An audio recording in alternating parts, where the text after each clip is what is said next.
See Mauresmo having a look at the sun. Just about 1 o'clock in the afternoon here, so it's about as bad as it gets right now. 11:50. It does make a difference down here with the ball toss, and that causes the last double fault as you look at round by round. That's the success of Mauresmo, yep. Or lack of success until now in Grand Slam play. 2 first-round losses, 3 times losing in the second round and a couple of times in the third round. This is by far her most successful foray. 15 all. And now 15-30 in this game. Again, getting back to Lindsay Davenport's efforts, Pam, since the end of Wimbledon and the end of the US Open last year, she lost 1 match, only 1 match in 1, 2, 3, 4, 5 tournaments. She won Stanford, she won San Diego, she won Manhattan Beach. Lost to Graf at New Haven in the semifinals. And then won the Open.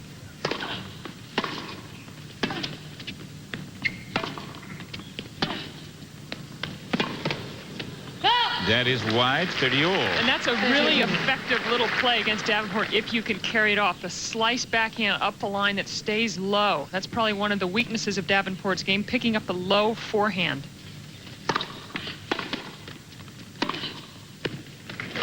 I think this young lady's only going to get better. She's only 19 years of age. I've been very impressed with the way she's played this tournament and the variety of shot. This time it's the big topspin right on the line. Game point. And game to Mauresmo, a couple of games in a row, serving into the sun. Didn't hurt her any. It's 5 games to 4 for a second time. And we come back. Lindsay Davenport will serve for the first set. Best of 3 women's semifinal.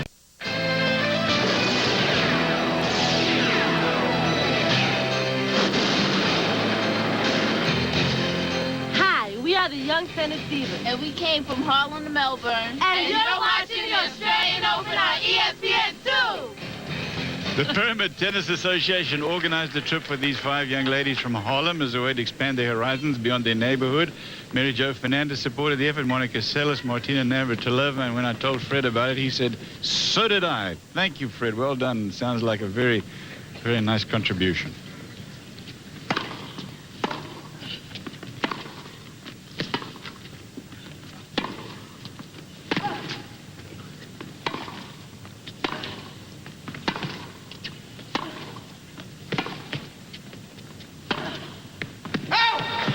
Lindsay did another one of those little sort of sidearm forehands. Little squash shot. Yep. Yeah, I mean, it's nice to watch, but the thing is, it means you're out of, the ball's out of reach. Tell you what, that shows you, though, the talent of the hands. I mean, you have to have pretty good feel with the wrist and the racket head to control that one. First point of the game, too. Bring up the subject of hands, Pam. I think that Lindsay Davenport has the best hands in women's tennis by a long way. 13. When she's in position, the ball comes to her. There is no sweeter striker of the ball than the world's #1. Here's Amelie Mauresmo's friends from France looking on.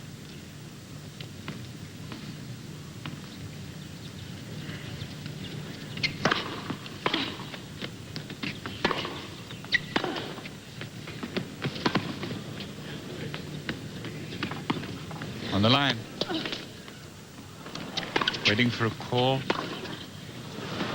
Watch Mauresmo complain about it. No, she's not going to gain points here and set points alongside him for Lindsay Davenport. 40 love. Davenport's also in the doubles semifinal with Zvereva, and talk about her fine hands. She has great reflexes. Very good volleyer.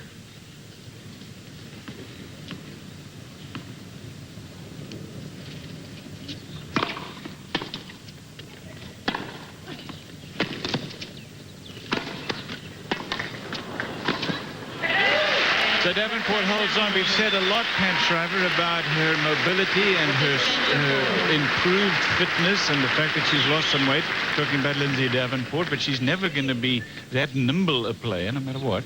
Well, she's nearly 6'3", and I think it's to be expected, but when she dictates play, she can read the court really well, and she can anticipate what's going to happen off her opponent's racket, and that's probably why Lindsay Davenport is playing so well now. 15.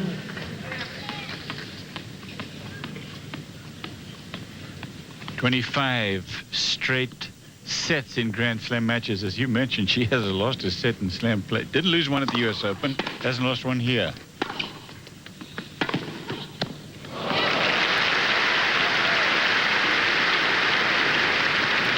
We're talking about streaks. Monica Seles and Martina Hingis coming up. Hingis won the last 2 Australian Opens, and Seles has never lost a match here on this court. It's a 33-match win streak against a 19-match win streak that Hingis has. But if you count doubles, Cliff, because Hingis has won the last 2 Australian Open doubles. She's in the semis of the doubles here. If you add them all up, she actually has won more matches than even Seles in a row.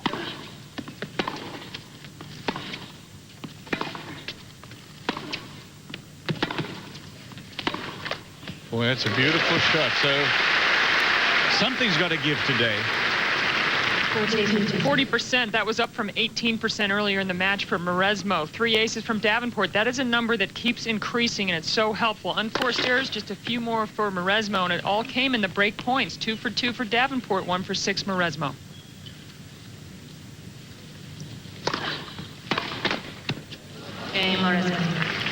Amelie Mauresmo is a teenager from France, and I'll tell you what, it was not a bad set for her, as you saw from those stats. She started out strong. If you've been able to hold on, anything could have happened. But she's down a set to the world's #1.